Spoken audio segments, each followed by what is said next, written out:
ಇವತ್ತು ನಮ್ಮ ಯಜಮಾನ್ರು ಫೋನ್ ಮಾಡಿ ಪಿಜ್ಜಾ ತಿನ್ನಂಗಾಗಿದೆ ಅಂತ ಹೇಳಿದ್ರು. ಅವ್ರು ಕೇಳಿದ್ದೇ ತಡ ನಾನು ಅವರಿಗೋಸ್ಕರ ಪಿಜ್ಜಾ ಜೊತೆ ತುಂಬಾನೇ ವೆರೈಟಿ ಆಗಿರೋ ಡಿಶಸ್ಗಳನ್ನ ತಗೊಬಂದೆ. ಯಾಕೆ ಅಂದ್ರೆ ಇವರು ತುಂಬಾ ದಿನದಿಂದ ಡಯಟ್ ಮಾಡ್ತಾ ಇದ್ರು. ಏನೇ ತಿನ್ಬೇಕು ಅನ್ಸಿದ್ರು ಕೂಡ ತಿಂತಾನೆ ಇರ್ಲಿಲ್ಲ. ಅದಕ್ಕೆ ಇವತ್ತು ಒಂದಿನ ನಿಮಗೆ ಏನೆಲ್ಲ ಬೇಕು ಅದನ್ನೆಲ್ಲ ತಿನ್ಬೇಡಿ ಅಂತ ತಗೊಬಂದಿದ್ದೀನಿ. ಪಿಜ್ಜಾ ಜೊತೆಗೆ ಕಬಾಬು, ಬಿರಿಯಾನಿ ಮತ್ತೆ ಪೆಪರೋನಿ ಪೋಲೋ ತಗೊಬಂದಿದೆ. ಇದೆಲ್ಲ ಐಟಮ್ಸ್ ಇವರಿಗೆ ತುಂಬಾನೇ ಇಷ್ಟ ಆಗತ್ತೆ. ಜೊತೆಗೆ ನಾವು ಇಲ್ಲಿ ಪಿಜ್ಜಾ ತಿನ್ನೋ ಚಾಲೆಂಜ್ ಕೂಡ ಮಾಡಿದ್ವಿ. ಈ ಚಾಲೆಂಜ್ ಅಲ್ಲಿ ಯಾರು ವಿನ್ ಆಗಿರ್ಬೋದು ಹೇಳಿ? ಇನ್ ಯಾರು ವಿನ್ ಆಗಿರ್ತಾರೆ? ನಮ್ಮ ಯಜಮಾನ್ರೆ ವಿನ್ ಆದ್ರು. ಅವ್ರಿಗೆ ಎಷ್ಟೇ ಮೋಸ ಮಾಡೋಣ ಅಂತ ಅನ್ಕೊಂಡ್ರು ಕೂಡ ಇವ್ರು ಮೋಸನೇ ಹೋಲಿಲ್ಲ. ನಾನೇ ಹೋಗ್ಲಿ ಪಾಪ ನಮ್ಮ ಯಜಮಾನ್ರ ಈ ಚಾಲೆಂಜ್ ಅಲ್ಲಿ ಗೆಲ್ಲಿ ಅಂತ ಬಿಟ್ಕೊಟ್ಟೆ. ಕುಣಿಯಕ್ ಬರ್ದಿರೋರು ನೆಲ ಡೊಂಕ್ ಅಂದ್ರಂತೆ. ನಂಗೂ ಕೂಡ ಇವತ್ತು ಅಡುಗೆ ಮಾಡೋ ಮೂಡ್ ಇರಲಿಲ್ಲ. ಯಾಕೆ ಹೇಳಿ, RCB ಮತ್ತೆ ಮುಂಬೈ ಇಂಡಿಯನ್ಸ್ ಮ್ಯಾಚ್ ಇತ್ತಲ್ಲ, ಅದಕ್ಕೆ ಮೇಡಮ್ ಅವ್ರಿಗೆ ನೀನೇ ಏನಾದರೂ ತಗೋಬಾ ಅಂತ ಹೇಳಿದ್ದೆ.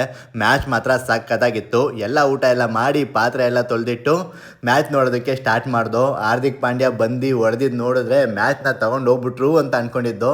ಕೊನೆಗೂ ನಮ್ಮ RCB ಅವರು ಕಮ್ ಬ್ಯಾಕ್ ಮಾಡಿದ್ರು. ನಿನ್ನೆ RCB ಮ್ಯಾಚ್ ವಿನ್ ಆದ ತಕ್ಷಣ ತುಂಬಾನೇ ಖುಷಿ ಆಯ್ತು. ಗೆಲುವು ಬಂದಾಗ ಸೋಲು ಸೋಲುತ್ತದೆ, ಬೆಳಕು ಬಂದಾಗ ಕತ್ತಲು ಕಾಣೆಯಾಗುತ್ತದೆ. ನಿಮಗೂ ಒಂದು ಒಳ್ಳೆ ಟೈಮ್ ಬಂದೇ ಬರುತ್ತದೆ. ಎಲ್ಲರ ದಿನ ಶುಭವಾಗಲಿ. ಎಲ್ಲರೂ ಖುಷಿಯಾಗಿ ಇರಿ.